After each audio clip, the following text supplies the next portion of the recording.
Huyu mwamba anaitwa Larry. Sijui katoka wapi ila akafika nyumbani. Mpenzi wake akamkaribisha ndani. Mchizi akazungusha macho nyumba nzima, kisha akasema, "Mbona nyumba imezagaa takataka?" "Takataka?" "Ndio, hebu angalia pale." Kilikuwa ni kikaratasi kidogo mno. Yaani huwezi amini nimefanya usafi mara 2 humo ndani. Lakini hata hivyo ni kipande tu cha karatasi, nitakitoa baadaye. Yaani umefanya usafi mara 2 na hujaona hilo karatasi? Uko bize kujipiga makeup tu na kuacha nyumba chafu. Akakiokota hicho kikaratasi kisha akamwambia, "Hili likijirudia tena inabidi atafute namna aondoke nyumbani kwake." Huku upande wa pili ni barabarani. Kuna mdada anashuka kwenye gari kagombana na mpenzi wake. "Mbona unakuwa kama mtoto wewe? Kwa hiyo sasa hivi mimi ndo naonekana mtoto, sio? Basi tutoke barabarani tuingie kwenye gari tukalisolve hili jambo. Mimi niingia kwenye hiyo gari. Takuwa sina akili timamu. Basi twende tu ukachukue zawadi nilizokununulia." Mdada akakataa akaondoka. Huyu dada jina lake anaitwa Precious na mshikaji anaitwa Lekan. Basi akawa anajizungusha hapo anasubiri mchizi amuite tena. Badala yake mwamba akawasha gari akasepa.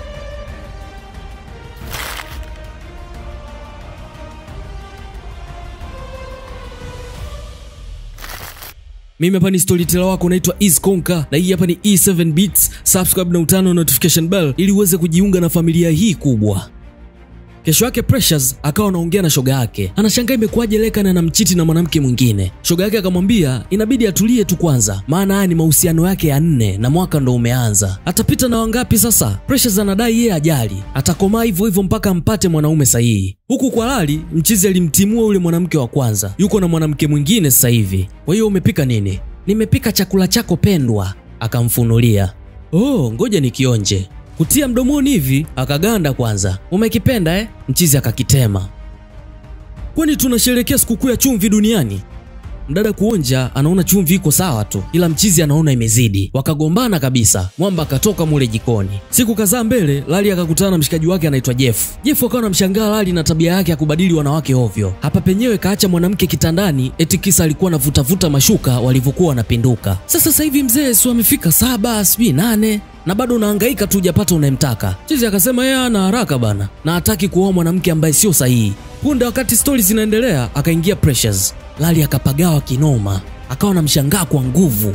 Sasa kumbe Jeff anajuana na Precious na kamuita hapa ili amuombee msamaha Lekan ni mpenzi wake. Anaumia sana jamaa, na mimi siwezi kuangalia tu, nyie wote ni marafiki zangu. Hivi anajua nini kuhusu maumivu huyo? Anajua nini kuhusu maumivu? Hivi anajua maumivu ya kuchitiwa? Mimi sijawahi kukuchiti. Na maanisha sito kuchiti. Samanini jamani. Jeff akawatambulisha pale. "Mimi sito kuumiza moyo wako na siwezi fanya kama huyo ex wako alivyofanya." Larry akaanza kumtongoza hapo hapo. Precious kama akamuelewa hivi. Na kweli bana, penzi likaanza. Penzi la moto mno mpaka maskini kea na nini. Sasa kuna siku wamekaa wanaangalia movie, wanapata na mvinyo taratibu. Precious baada ya kupiga funda kadhaa akaweka glasi chini. Alafu akamgeukia jamaa, kwa bahati mbaya akapiga teke kile kinywaji kikamwagika. "Mbona umemwaga kinywaji?" "Muangalia kapeti langu. Ni kinywaji tu, nitasafisha kesho." "Yaani unataka upaache hivyo mpaka kesho?" Precious akashangaa. "Hivi wewe ni msafi kweli? Una shida gani wewe?" "Nimekuambia ni kinywaji, nitasafisha kesho." Larry akatoka akafuata dekio, akaanza kusafisha mwenyewe. "Najua unasumbuliwa na OCD, lakini hiki unachokifanya ni dharau sasa." Sasa OCD ni ugonjwa wa kupenda usafi kupindukia. OCD kirefu chake ni Obsessive Compulsive Disorder. Ni hali ya kiakili ambapo mtu huwa na mawazo yanayojirudia, ama kwa Kiingereza tunasema obsession, au hisia ya kulazimika kufanya vitendo fulani mara kwa mara. Kwa Kiingereza wanasema compulsions, vitendo kama kuosha mikono mara kwa mara au kupanga vitu katika namna ambayo hutaki ibadilike. Darasa linatosha sasa, tusije tukapoteana huko mbele. Mchizi akamtolea maneno ya ajabu. Precious akajua hapa kweli aliyakanyaga. "Ila asante Mungu sijawahi kukupa unyama. Namshukuru Mungu sana." Mchizi akacheka sana. "Kwani mimi mwenyewe nilikuwa nautaka huo unyama sasa?" Precious akaondoka kwa hasira. Mchizi akamsaidia kabisa kumfungulia mlango aende mwanakwenda, kisha akarudi kuendelea na usafi. Huku nje Precious hata hajafika mbali akagongwa na gari, na ubaya alomgonga akakimbia. Kesho yake asubuhi Larry anachelewa sana kuamka siku ya leo. Basi anatoka kitandani anajiandaa, anatoka ili aingie mzigoni, kutupa macho getini, anashangaa kuona watu kibao wamejazana. Kuangalia vizuri, anamuona Precious yuko chini. "Kimetokea nini jamani? Wewe si ndo umemuua?" Kumcheki bado anapumua. Basi moja kwa moja mpaka mjini hospitali. "Nilimwambia sana Precious achana na huyo kijana, lakini hakunisikiliza." Bila kujua huyo kijana mwenyewe ndo Larry. "Yaani nikimkamata huyo kijana nitamuonesha moto ulivyo." Nesi akamwambia daktari anakuja muda so mrefu. Baada ya kusubiri kwa muda, daktari akatokea. Wewe si ndo ulimleta yule binti? Kumbe ni wewe? Kwa hiyo wewe ndo ulimleta hapa na hata hujatuambia lolote. Ulikuwa unatushangaa tu. Anyway, nitaendelea na wewe baadaye. Dokta, tunaweza kumuona binti yetu? Hakuna shida, lakini nilitaka kumuuliza huyu kijana kwamba ni muda gani alitoka kwako na ni muda gani mlimkuta kapata ajali. Sikumbuki vizuri, lakini nahisi ilikuwa saa 6 usiku. Lakini mmemleta hapa saa 4 asubuhi. Mnajua mnacheza na uhai wa mtu nyie. Mimi mwenyewe sikujua kama yuko nje. Nimeamka asubuhi ndo namuona yuko getini. Ngoja kwanza, mligombana au ulimpiga? Nini kilitokea yani? Dokta akawatuliza kisha akawaambia kwamba Precious ana hali mbaya, ila watajitahidi kadri ya uwezo wao. Kisha akaondoka. Bi mkubwa akamweka kofi Lali. Tulia kwanza, hatuna uhakika kama anasema ukweli. Kwa hiyo kijana mdogo, ulimwacha binti yangu atoke usiku wa saa 6. Jiangalie, nahisi bado hujanijua. Walimchimba mikwara mingi mno. Jeff naye akasema, nilikuambia kabisa mzee, huyo sio msichana wa kumletea michezo kama kawaida yako. Mimi ndo nilikukutanisha naye na alaji ataniua mimi. Yani sali sana mzee, huyo msichana apone tu. Akifa utaonekanaga tena hapa Lagos. Nitakupoteza. Huko hospitali wazee wanawaza wamfanye nini huyu Lali. Bi mkubwa akataka kuwapigia vijana wake, wakamteke mchizi wa mtese mno. Mzee akasema hapana, watumie polisi kwanza kwa sasa. Na kweli mzee, polisi wakaja kumchukua Lali. Huko hospitali Precious akaamka kwa mara ya kwanza. Anashangaa hawezi kuihisi miguu yake. Mama akamwambia, ulipata ajali mwanangu, ndo kumbukumbu zinamrudia sasa. Hautakuwa na uwezo wa kutembea tena. Precious alilia sana baada ya kusikia ile taarifa. Huku baba yake Lali akaja kumuomba mzee amwachie kijana wake, anapigwa kila siku huko polisi. Yani mpaka wamuue. Mzee hakutaka kabisa kusikia masuala ya misamaha sasa hivi, licha ya mzee mwenzake kumuomba sana. Sasa hawa wazee ni ndugu. Huyu mama ndo mama mzazi wa Precious na mume wake alifariki miaka ya nyuma kidogo, ila huyu mzee ni uncle wa Precious. Wakawa wanaumiza sana vichwa wafanye nini. Mwisho wakafikia maamuzi kwamba kwa kuwa Lali ndo kamweka binti yao kwenye hali ya ukilema, inabidi Lali huyo amuoe binti yao, maana wakibaki nayo watampeleka wapi? Basi Lali akatolewa kituoni, akawaelezea wazee jinsi ilivyokuwa. Lali, mzee, Lali, mzee, Lali, nimekuita mara ngapi? Hivi unajua binti yetu hataweza kutembea tena? Nisameheni sana.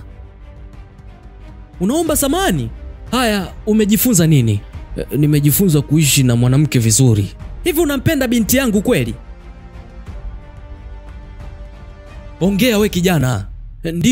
Ndio nampenda. Aha, kama ni hivyo, we mzee na mwanao nendeni mkawachukue wazee wenu na mje hapa na mahari. Ndoa tena? Mimi sina mpango wa kuoa sasa hivi. Walimwashia moto, una mpango wa kuoa? Dogo, ulikuwa unawaza nini? Sasa hivi una option mbili. Ni either uendelee kumpenda na kumuoa binti yetu au urudi gerezani. Mnachagua nini hapo? Lali kachanganyikiwa. Mzee wake akasema, tunaoa mzee.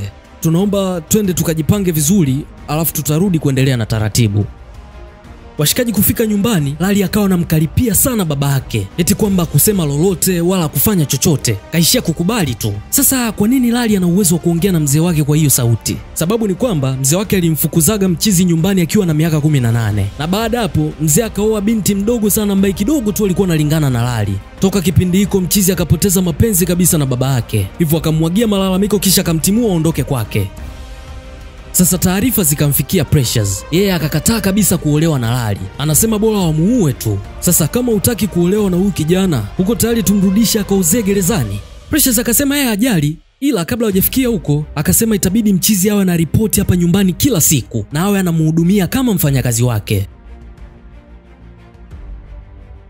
Basi ilikuwa ngumu sana kwa Precious kukubaliana na hali ya ukilema. Akawa analia sana. Shoga yake anamtuliza tu. Lali naye akaianza kazi rasmi. Akawa anapika na nini. Kuna sehemu akaona kama kuna uchafu. Basi akaanza kupakomalia pangae, futa mpaka na vitambaa. Yuko serious kabisa. Precious akamkuta katikati ya tendo. Akamwambia muacha.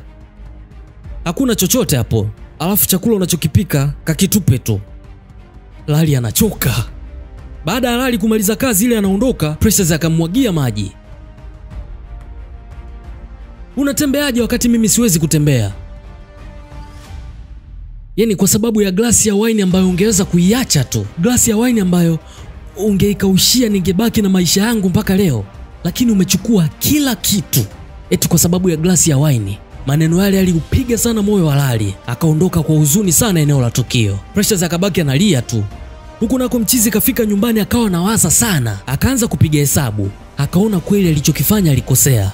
Kumtimua nyumbani eti kisa kamwaga waini kwenye kapeti ya $100 ambalo lilikuwa lina uwezo wa kusafishwa hata kesho yake tu. Kadri anavyozidi kufikiria ndo moyo unavyozidi kumuuma, akajikuta analia sana. Kesho yake tena kama kawaida, Lali akaja kibaruani, akamkuta Precious yuko swimming anakunywa pombe. Akajaribu kumkataza, Precious analia tu. Anasema kuwa kilema ni ishara tosha ya ndoto zako kufa. Mwisho wa siku anajilaumu mwenyewe kwa kuingia kwenye mahusiano na Lali, ingalia kuwa mahusiano yake ya mwanzo yalikuwa bado hayajaisha. Mwisho akajitupia kwenye maji, anataka ajimalize tu. Kwa bahati nzuri, Lali akamuwai, akamtoa kwenye maji, akamleta ndani, akambadilishia nguo, kisha akamlaza kitandani na yeye akalala pembeni kwenye kochi. Mama naye alipata taarifa kwamba binti yake alizama kwenye maji, hivyo akarudi haraka nyumbani, akakuta kumbe Lali alimzingatia bana na anaendelea poa. Kesho yake asubuhi sana mama akaja nyumbani tena. Precious akawa anashangaa, sio kawaida yake kuja nyumbani hii mida. Kabla hata hajaongea kilichomleta, mlango ukafunguliwa, akaingia Lali. Mama ikabidi aondoke, akasema atarudi tena. Basi Lali kaja na vitu kibao, misosi na nini, makonokono mengi. Precious anapenda sana kula makonokono, kwa hiyo kulishana kwingi. Kuna punje zikaangukia nguo ya Precious. Chizi akataka kuzitoa, Precious akamzuia. Anajaribu kumzoesha kutokana na ugonjwa wake wa OCD, kisha akachukua akamponda nayo. Paka hapa inaonekana hao wawili wameanza kuelewana sasa.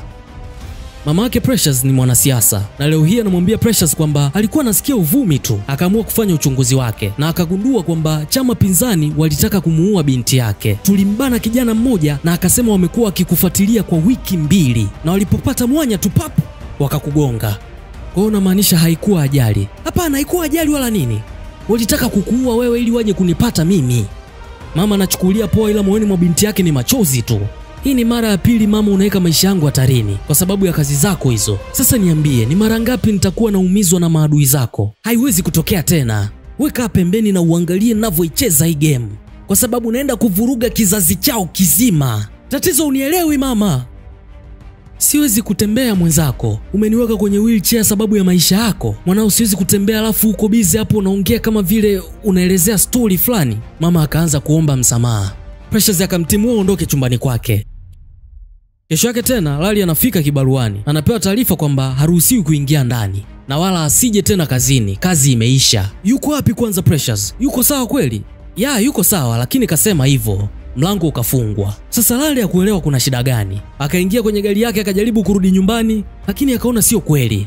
Kwa nini hataki kuniona mimi? Nimefanya nini tena? Basi akageuza gari moja kwa moja kwa Precious tena. Akaanza kumuita sasa. Precious, najua unanisikia, mimi siondoki hapa. Mimi siondoki hapa mpaka utoke nje uongee na mimi. Baada ya kuita kwa muda, Precious akatokea. Na akaanza kumuelezea sababu ya yeye kumtaka endelee na maisha yake na asije tena kibaruani. Akamuelezea issue ya mama yake. Na akawa anasema anajutia kumtia hatiani jamaa kwa makosa ambayo sio ya kwake. Lali alicheka sana mpaka akampa mgongo Precious. Ile anageuka sasa aongee, Precious hayupo. Ikabidi aondoke tu sasa. Jeff akampongeza mshikaji wake kwa kumaliza kibarua salama. Kwa hiyo una mpango gani sasa hivi mzee? Kama ukiniuliza mimi, takwambia nenda vacation Dubai hata miezi 7 utulize kichwa. Jeff anampa mikakati ya kula bata Lali, lakini Lali akili yake haipo hapo kabisa, iko kwa Precious. Kumbuka walishaanza kuelewana. Kwa hiyo kuna chembe fulani za upendo zinauchoma moyo wa jamaa.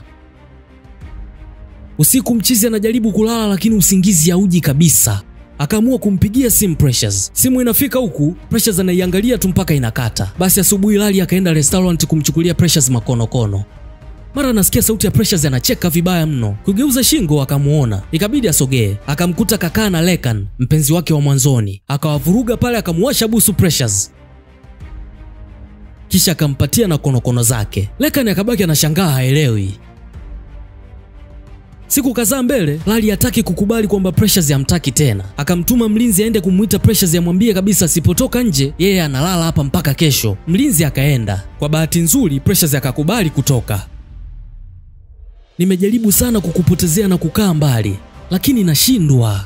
Nakupenda sana Precious. Naomba tutafute namna ya kufuta story ambayo ilitukutanisha mimi na wewe. Tunaweza endapo tukijaribu. Precious kwani anaelewa sasa. Mchizi akaendelea kumwaga nondo nyingi. Sasa kama unataka mistari ya kushawishi wanawake, basi kaangalie hii full movie kwenye channel ya Ruth Kadiri. Link iko kwenye description hapo. Mchizi akafusi kama nusu saa hivi. Mwisho Precious akambariki busu zito. na yeye akaanza kusema eti mara alimisi, alikuwa hawezi kulala na nini. Basi wakawa wameingia kwenye mahusiano tena. Kesho yake wakamjuza mama kwamba wameingia kwenye mahusiano. Mama akamwaga baraka zake. Kutokea hapo mapenzi yakawa mazito zaidi hata kilo 150. Hili linaweza kufika hata tani 2. Mchizi akawa anamzingatia mazoezi na nini, wanaimba pamoja, hospitali mchizi huko pembeni. Na kwa kuwa mazoezi yalikuwa yanazingatiwa vizuri, mwisho siku pressures yakaanza kuweza kusimama mwenyewe. Ilikuwa ni furaha ya vilio mule ndani. Walifurahi sana. Ina maana akikomaa tena kuendelea kufanya mazoezi, atarudi kutembea tu kama mwanzoni. Na hapo ndo unakuwa mwisho wa hii movie inaitwa Room for Two. Mimi hapa ni storyteller wako naitwa Eazy Konka. Tukutane kwenye video nyingine. Bye. Tuna stress na life wesimami tu inasonga. Movie kali pekee ndo inaweza roho ikakonga. Hauelewi movie ndefu lugha zinagonga. Save time, hii 7B storyteller Konka. Wezi cheki movie moja toka juzi. Muda hautoshi na unapenda movie. Tayokata kiu yako ni E7B. E7B. Yo, E7B nigga.